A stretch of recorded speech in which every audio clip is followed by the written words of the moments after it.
And good evening, sports fans. It's Wednesday Night Live. It's the Coach and AD. We're doing our Wednesday Night Live of the Karl DeMasi Sports Report like we do every Saturday morning. And once again, I'm home. Chad's working in his office. Our next guest is waiting at home also due to a couple of family things. I couldn't get over to Coach's Corner. But remember, Chad, where does this all start? Where does it all begin? The Center Sports Universe, Coach's Corner. Man, the Coach's Corner Sports Network. You got Rubbin and Grubbin that just finished up before us. I don't know what food they had on tonight, but they always got food. And then you got Hot Grits Now podcast with Trash Don. Those guys just done a tremendous job. They had their bowl mania going on. I'm interested. We got to find out how their bowl picks are going. Then we got to set up our celebrity bowling match there, Carl. We got to take the young kids to the woodshed and see what they can do. The Rubbin and Grubbin crew, then the Hot Grit, Now podcast and us and get out there and get a little bowl mania going on ourselves. Well, I watched the end of the show. They had some chili, what are they? Chili tots. Some chili tots. That's heartburn waiting to happen. So it's good for them. Good for them. Yeah, we weren't there for that, but it's been a great week, and we have our first state championship brought back to the state of, or the seaport of Savannah, Georgia. We got a big congratulations out to you, the Lady Cavaliers, and our next guest, Coach Nick Grossi, because you know what? You brought back the inaugural Georgia High School first ever state flag football championship. Congratulations, and he's joining us on the Coach's Corner hot seat, the man himself, the flag football guru, Nick Grossi. Congratulations, Nick. Thank you, Carl. Thank you. I appreciate it. I got a little reflux when y'all were talking about chili tots. Oh, boy. Well, guys, you started this way back in October 12th. We came on and we did a little highlight October 28th, Wednesday night, October 28th, about what flag football is all about. You guys started out 0-2. You started out with 2 ties, and you wound up playing one of those teams for the state championship. Did you guys ever thought that starting out 0-2, you wind up with a state trophy sitting right there on that man's desk? Well, I told Chad this. My pregame speech before our state championship was actually that. We started the season having no idea what we were getting ourselves into. I as the coach, assumed, let's go out here and have a little bit of fun. And then 8 games later, we were playing for the whole thing. And it was pretty surreal, and I could see it in the girls' faces. And I know that they could see it in mine because, the energy that they had was just feeding into me, and I was probably just as nervous, if not more nervous than they were. But it was very exciting. Well, Chad, did you have any, reaction to how this was going to go when it all started, and to be out there in the middle of Georgia State University, Center Park Stadium, talking about bringing this championship back to Savannah, Georgia? Well, I knew after our first couple of games, just listening to Nick talk to the girls and listen, we're getting there. We're getting better. They started to understand the offense. And, this was the first time for any of these girls. They have played, Powerpuff football, for homecoming and stuff. But this was totally different. And once, Nick was able to put all the right pieces of the puzzle together and get the girls in the right positions and get them repping plays and repping and getting the timing going, it really started to click, and it became something that was really fun to watch, and the girls had totally bought in. And then we had the girls finishing up some other sports. Basketball was starting. But once we got kind of the practice rhythm going where they could all be there at the same time, you really start to see everybody take off. And, I don't know how Nick feels, but I really felt the game in the rain at Richmond Hill was the big turning point for the girls, because that was a big game. All those girls at Richmond Hill, they were big, they were fast, they were physical. It was pouring down rain. It was cold. And we lost Maddie Sheldon, who was playing linebacker for us. Pre-game, she had dislocated her finger. We were pulling flags, practicing. She dislocated her finger, and I think that's when he threw Carly Hurst in there, who was a freshman. And they just had a great game. We beat Richmond Hill 16-0, and you could just see the girls' confidence like, hey, we can do this. And if we can beat Richmond Hill, who's really a 6A school with 2,700 students, then we can play with anybody.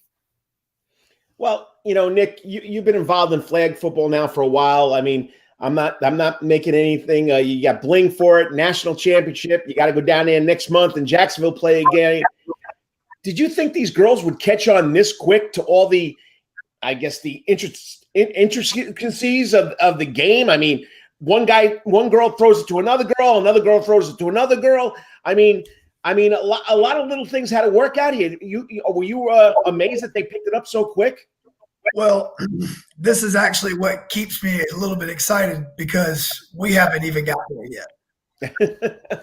There is a lot of the game that has not been able to be presented to them because we're still all just getting started, which makes it more exciting because I know that there's even more that we can do. And the more that I learn our girls and the more that they learn what they're supposed to do, learning the rules has held us back from doing a lot of stuff, double passes, not being past the line of scrimmage, stuff like that has kept us because it's a new sport. We played 9 games total, Chad? Yeah. So we played 9 games with a handful of practices in between. There's so much involved in the sport that we haven't even we're halfway into it. Like you just said, throwing it backwards, double passes. I think we scored 1 touchdown on a double pass this year. Just because I couldn't get the girls to grasp the concept of, hey, I don't always have to run the football. When another girl steps forward, all I got to do is dunk it over her head. So girls learning a new sport is probably the biggest hurdle. We don't have a lot of girls growing up throwing footballs and catching footballs. Carly Hurst is a soccer player, and punting the football was new to her. So she had to practice punting the football. She punts a soccer ball probably every day of her life. So that was our biggest hurdle. But just to think about it, when you brought that up, there's so much more to the game, which leaves a lot, which makes me happy that not everybody knows everything that we can do yet. And you got a lot of them coming back, right? We did lose 5 starters. Is that right, Carl, Coach? Yeah. So, you look at the seniors, Maggie Presley, who was one of our rushers, receivers. Obviously, Nevaeh Hamilton was a big part of the team as well. Kay Elmwood, who had the touchdown catch, for the game. So, and then Emma Crosby, who played center for us, was really huge in the quarterfinal, semifinal games. Did a great job for us. And so, we were losing some key parts, but I think, we're just as excited for the younger kids to be stepping up and getting kids back who maybe were hurt, like May Sheldon, who was playing a big part of it, who got hurt and really didn't get to finish out the season with us as much. Mackenzie Clayton, who got hurt in basketball 2 weeks ago, who really didn't get to play in the semifinals and finals a lot, who was really emerging as a great wide receiver for us as well as a freshman. And then just the overall excitement of girls from in the school were like, golly, hey, I want a piece of this now. I want to go do this. And so I think, like Nick said, we're just tapping into it. And, that was the whole thing. We played literally we practiced 2 times that week because you had girls basketball starting. You had region – I think we had region softball that – we didn't have the softball girls.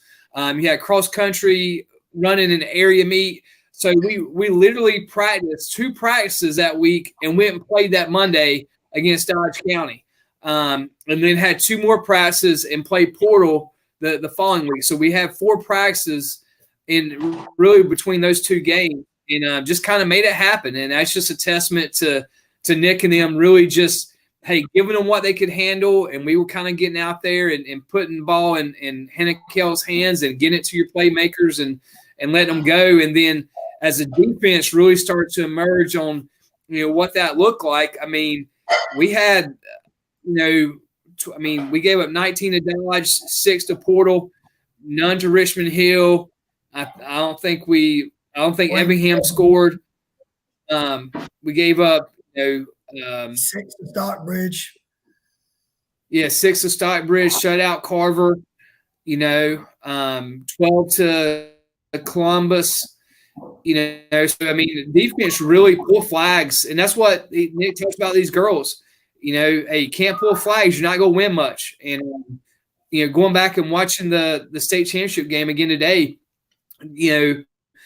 our backers, Carly pulled a lot of flags, and Lily Fry, pulled a lot of flags in some open spaces as well, and so that was huge for us. And so, like Nick said, the girls are just now tapping into, I think, where we can go as a program as well. And you're watching Wednesday Night Live, the Coach and AD on the Karl DeMasi Sports Report. We're not at Coach's Corner tonight. We're not at the Center of the Sports Universe due to a couple family things I had to take care of, and these guys agreeing to come on. But I got to ask you this, Nick. Coach Nick Grossi, big-time help with Chad Griffin and Joe Newton. Every time I ask Chad, the next team you're going to play, oh, they're really good. They're really good. I don't know if we're going to be able to do it. They're really good. Your girls were just up same level. How did you feel about it? Did you think you were ever overmatched? Well, so I'll just take the championship game.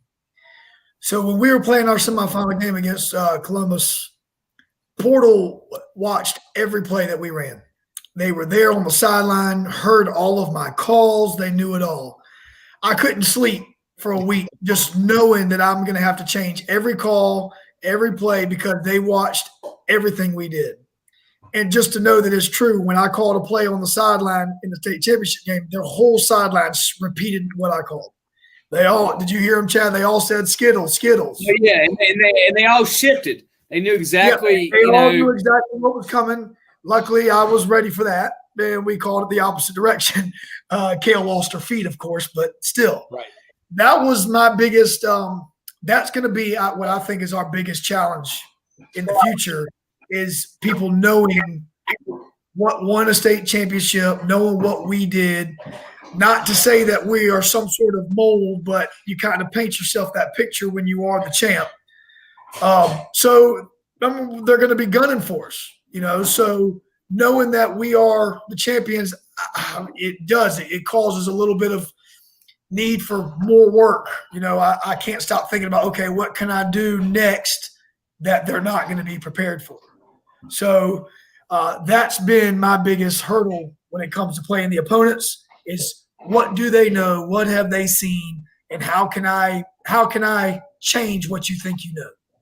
So that was what I believe you're asking.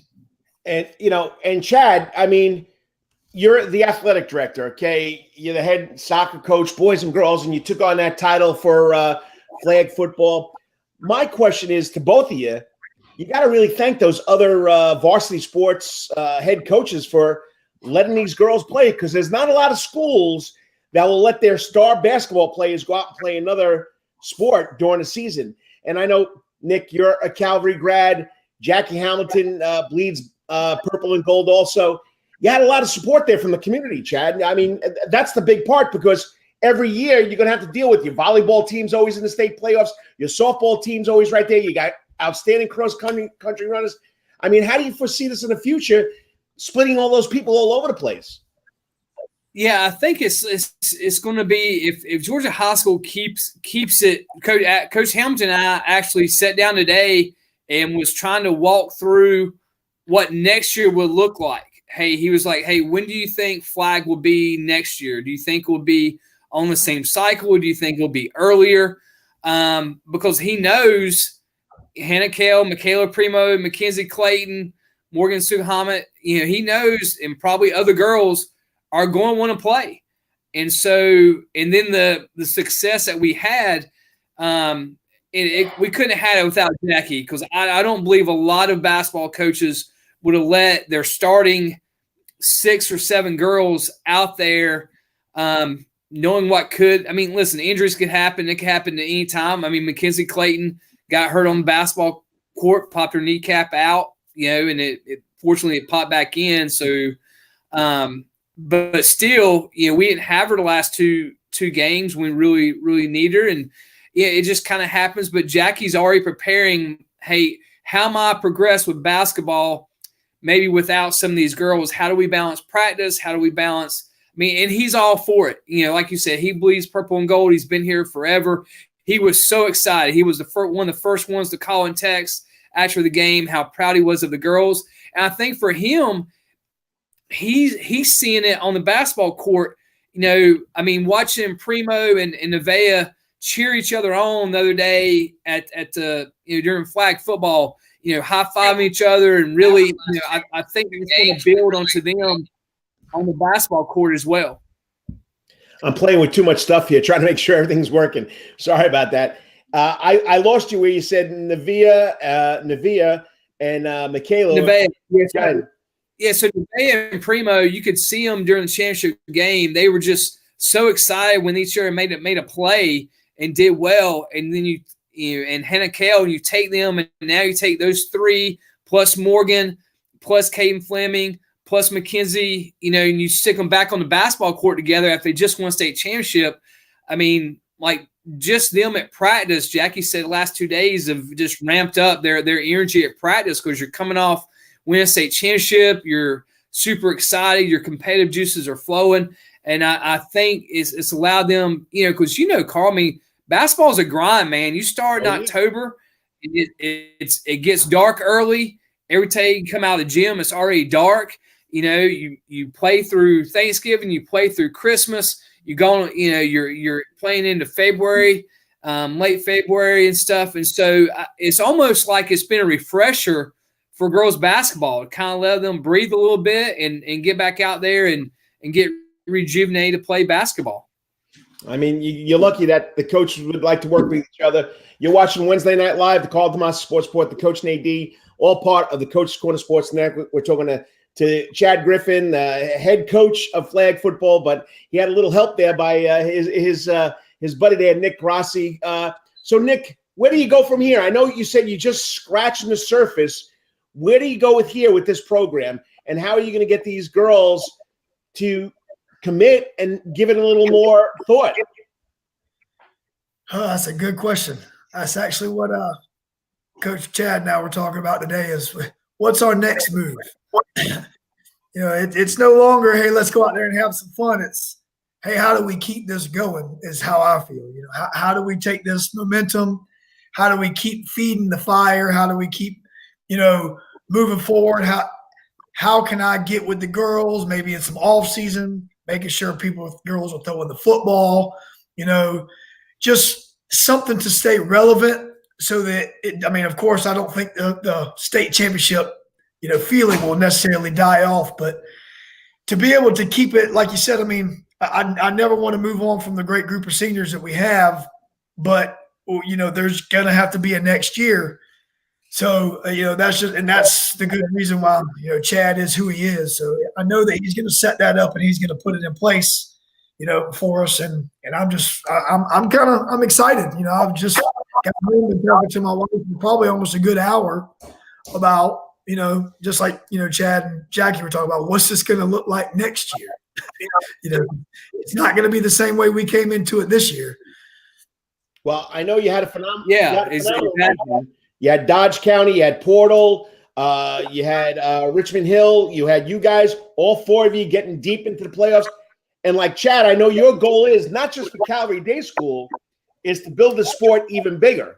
And, Chad, you got to tell people there's also scholarship offers here, which you just got received today for one of your kids. Yeah, we're sitting there today and my phone rings. This Miami number. I'm like, I'm not answering any phone number from Miami. You gotta be kidding me. Just another call from some random Miami. Yeah, some random insurance company probably.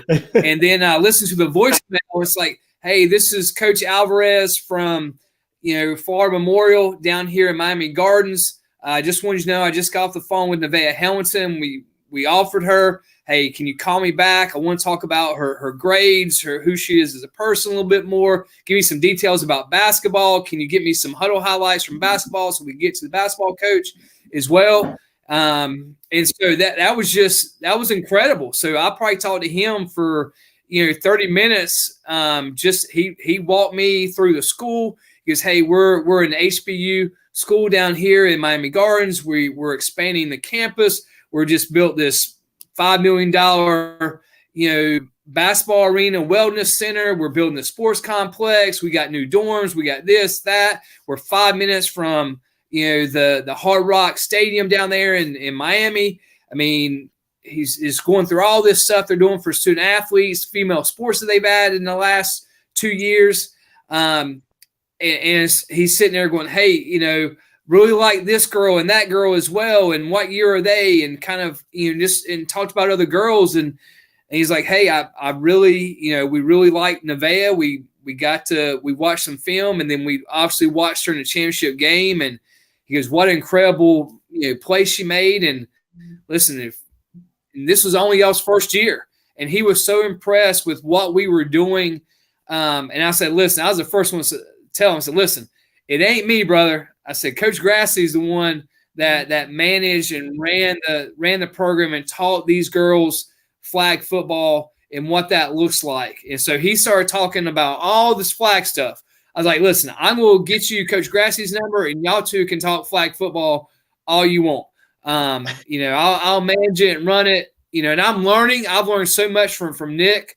I was fortunate at the end of the year. He kind of let me have some little bit of coaching responsibilities on the defense, so he could focus on the offense and what they were doing and thinking about, next possession, what we need to do." He did a great job with that as well. And so, and that's what will be the great thing is now Nick's will be able to talk to more and more people about flag football and talk to college coaches about flag and maybe, what they're doing and some schemes that they're running. Shoot, Coach Alvarez might be playing in that tournament. You never know. I mean, if he's coaching flag, that means he's probably playing at some level. And that's what's cool is we're sitting here a day after a state championship game, and you realize how many people watched it. And so, here's a guy in Miami Gardens, Florida, a college coach, watched the Georgia State Championship flag games, and you're just sitting there going, "Oh my gosh, what an incredible opportunity!" And I text Dr. Hines after I text Nick first, and I text Dr. Hines and said, "Listen, here is a byproduct of what GHSA just did, and I want you to know that this is you guys treating girls flag football like this. This is immediate byproduct from it." And he texted me right back. It's like, "Man, what an awesome opportunity!"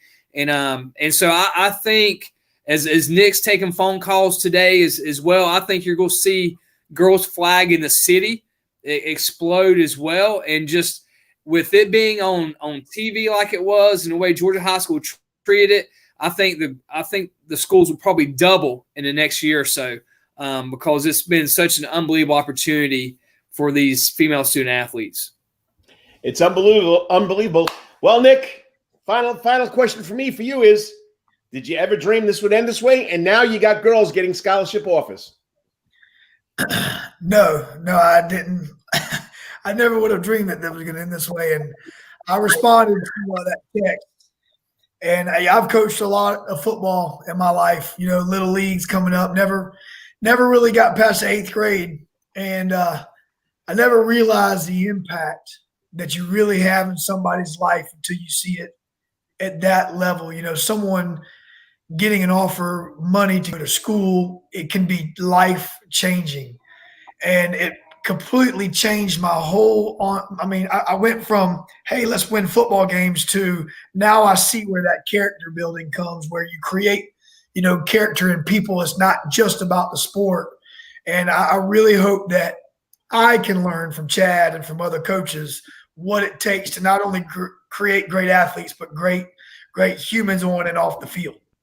And it was a changing moment. It really humbled me in the way that I felt about, state championship, to put it in Chad's word, the byproduct of what that can do for somebody's life is way beyond anything I ever stepped into thinking I was going to be getting into. Well, welcome to the world of high school sports there, Nick. You never know where it's going to go and how it's going to wind up. That's the truth. Well, congratulations. Great job. I mean, it was exciting to follow, exciting to be part of, and shouting out the tweets. I mean, I sat here from 12 o'clock till 2 o'clock, making sure people knew what was going on, and whether they followed it or they didn't follow it. You know what? It doesn't matter, because you know what? You guys did a great job. First ever Georgia High School State inaugural flag football championship. And you kicked off the football playoffs this year. That's pretty special too. Yeah, that was fun. It was fun. Yeah, that was awesome. I have to say, and Nick will tell you as well, the way Georgia High School treated the girls, and we had the home locker room for Georgia State, which, I mean, was incredible. And walking up out of the, what was the dugout at the TED, walking out that dugout onto the field, the girls were just elated when they walked out, and all the Georgia High School people were there. The VO board was on, the way the field looked, and it's just an unbelievable atmosphere. And like I said, I think it's obviously something Nick and I and Coach Joe will always remember. But these girls, what a moment in their life that they'll be able to have for memory forever, is got to play in a facility and be a part of something that was the first ever in Georgia high school history. And that's one thing that Dr. Hines kept on saying is, like, Chad, you guys are the first girls flag football championship in the history of Georgia high school, and no one will ever be able to say that any differently. Is an incredible thing just to think about, and a blessing that we've been able to have. And like Nick's leadership with the girls was just tremendous. And he learned that girls are fun to coach, man. They'll get after you and come back. They'll come at you just like anybody else. So they're fun to coach. They'll get after it. They'll and they always got a word too to slip in as well. So it's fun, and that's what Nick is learning as well. The relationship that you build with these student athletes will last him a lifetime as well. I mean, it's just like your kids. You just adopted 20 more girls is what it is. And that's the way coaching becomes. And Karl, you've been doing it for 30 plus years now. And this is really Nick's first foray into high school, but it'll be like that as long as Nick stays into coaching in high school. He'll see that these relationships that he builds over the years with these girls, they'll talk to him forever now, because he'll always be Coach Grossi to them, and it'll be an awesome experience. Well, guys, great job. Nick, appreciate you coming on. Have a good holiday, and we'll be catching up more with that flag football stuff. Now, hold it now. Where you going in January? You got a little flag football for yourself too, right? Well, there's actually two nationals this year. The league kind of split. One's in Panama City Beach, and the other one's in Orlando. But it looks like Team Savannah is going to be going to Orlando this year. And how does that work with the guys? It's the same rules, the same thing you just went through with the girls? It's almost the same. I mean, there's definitely some variations to the rules that, of course, I had to learn this year as well. Onside kicks. There's, you don't have to put the ball in the middle of the field, little stuff like that. But it's basically the same. All right. Congratulations. All right. Thank you, guys. Well, I mean, Chad, we got to wrap it up. I mean, once again, you got a great guy there, former Cavalier, loves what he does, knows the game, and this is only going to steamroll. And hopefully, I know your dream is to get more local schools involved. Hopefully, people will do it. I think it will. I mean, we were very blessed to have an administration of school that said, yeah, go out and do it. And I want people to understand, like, I think a lot of schools also are very grateful to the Lamb Falcons and Arthur Blank and the foundation. I can't tell you how much money they gave out, Karl, to do this. They put grants out last spring to apply for. We applied for a grant and got it. I think almost 95% of schools that applied got the grants to start programs. And so Arthur Blank put his money where his mouth is when it came to girls flag. He did it with the league last year in Gwinnett that they ran, and they played at Mercedes-Benz. And then again this year, the semifinals, at Home Depot Park behind Mercedes-Benz. And so the Falcons were there. They were a big part of it that day and helped organize and run it. And so, I think it's just going to continue to grow, especially, like I said, how Georgia High School treated it, just like the high school state championship games for the boys. It was the same treatment. Everything was the same. And I think as people saw that on Monday, they're like, oh, my gosh, we can do this. And that's what I hope. I hope every AD out there looks at this like, hey, man, we can do this. We can be a part of this and just continue to grow the game. Because, one, for girls, you've coached girls sports. You still coach girls sports. The growth of that for these girls and opportunities is just phenomenal. Well, it's also going to come down to how the seasons run, where they put it, and how the coaches work together in each school. That's what it's going to come down to. All right, quickly, we'll go to the hardwood.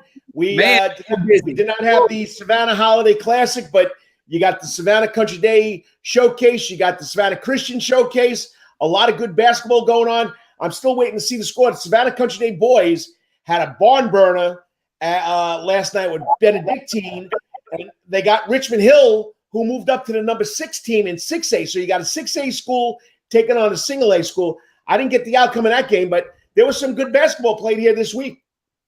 Yeah, you said last night was just, no one needed that 30-second clock last night. That buzzer never went off, you said. It was frantic pace up and down the floor. And I think that's what you'll continue to see when the shot clock comes in. The pace of play is just going to really pick up, and it's going to change the game of basketball, especially here in the state of Georgia, as teams really had to get up tempo and get going. And so, like I said, games over at Savannah Christian yesterday and today, and then, this finished out the 3 days at Country Day as well. So a lot of basketball going on the hardwood, a lot of great teams participating all over Savannah area. And like you said, the big one tonight with Richmond Hill boys and Savannah Country Day. That'll be interesting to see how that outcome comes about. And once again, there are local teams ranked always on the girls' side. You got in 3A, you got Johnson and Beach, and AA, Woodville Tompkins. In single A, Calvary moved up, playing flag football and basketball on the girls' side. On the boys' side, Richmond Hill boys, they're 8-0 going in tonight. They moved up to the 6th-ranked team in the state. Then you go to 3A. Sorry, you got to go to 4A. Jenkins moved up from 9th to 8th.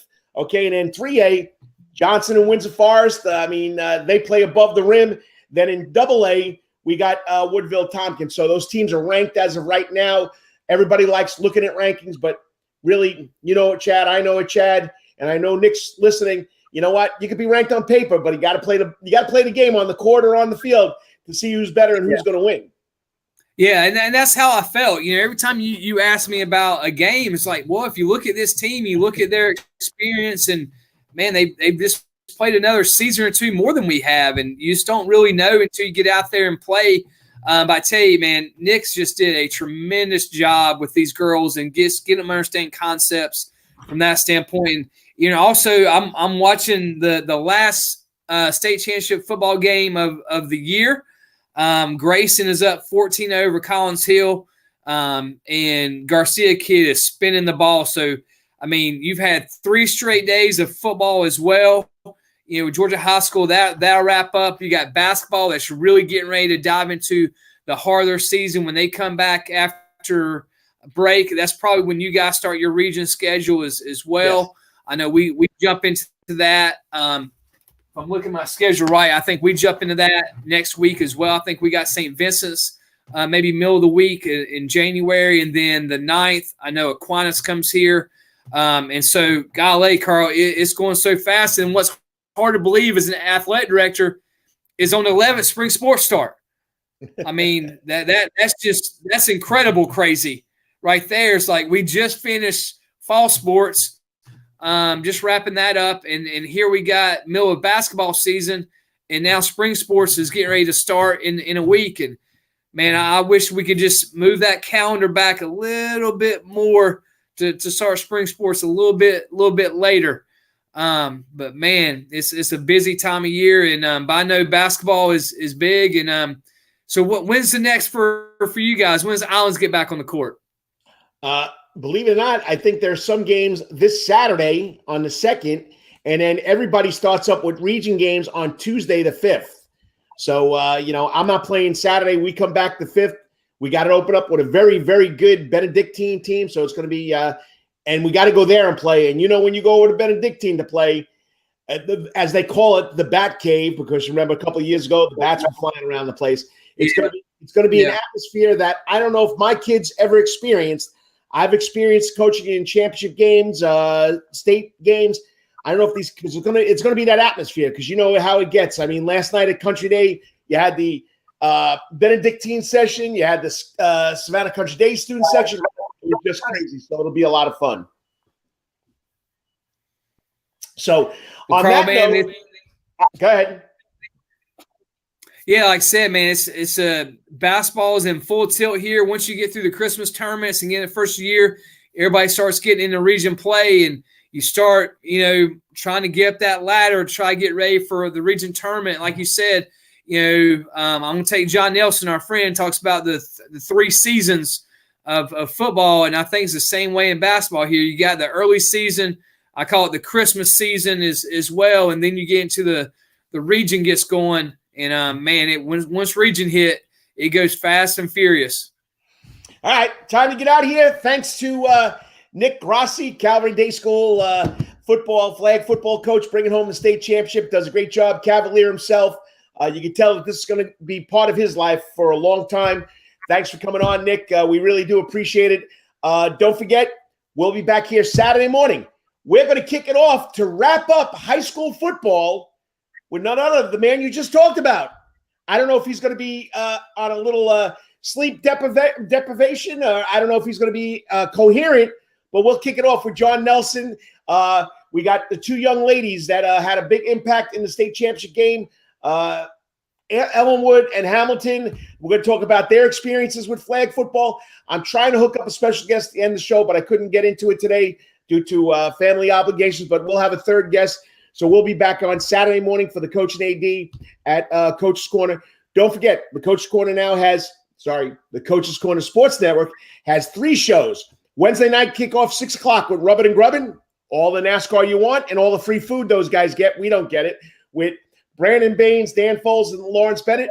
Then we got to go to our show, Wednesday Night Live, and then Saturday morning we'll do it again, the Karl DeMasi Sports Report, the Coach AD.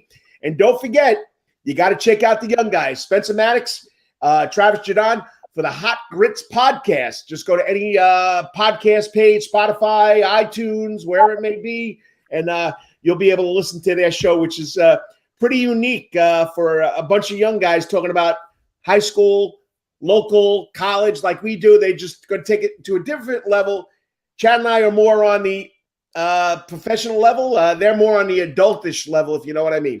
So once again, don't forget, Monday through Friday, 6 to 10:30, Coach's Corner now has breakfast. So stop by and see the crew from Larry's Restaurant. They're there serving breakfast. It was pretty packed this morning when I drove by. Then, of course, gazillions of TV, all football, all weekend. The concerts out in the Sound Garden will start back in January, so there's a lot going on at Coach's Corner. We got to thank John Henderson and Dell Henderson for letting us do this. Other than that, Chad, I know for you, you've hit it out of the park with flag football. I hope it's the best week ever for the rest of the week for you. Until Saturday morning, I'll see you, buddy. Great job. Congratulations. And once again, there it is, the first ever Georgia High School State flag football championship trophy went to Calvary Day School, the first ever. They played a second game after that. I mean, that Forsyth team had 50 girls on the team? Almost. They were big as some Class A football teams, man. They were a ton of girls on that team and a ton of talent too. The one-handed grab the girl made, game went to double overtime. So Dr. Hines was like, man, you couldn't have asked for a better 2 games to open up championship week. And I thought that was great for him to say on GPB, where he talked about our 2 games leading into the Class A private game. Was just great. And so it's a great job for all these girls that did flag football this year to be on that stage. What an awesome environment. Well, we'll be back Saturday morning. Like I said, hopefully it's your best week ever and you're doing what you want to do. Chad, what the people need to do? They need to mask up, sanitize, wash their hands, social distance when you can, and hopefully vaccines coming and we'll all be back some norm as well, because spring will be here before you know it, Carl, and we'll be talking baseball and other things. Golly, man, just in a month and a half. It's crazy to think about. And it's going too quick. Keep safe. God bless. We'll talk to you Saturday morning. Have a good one. Nick Grossi, great job. Awesome. Awesome job, Nick. Thank you, man.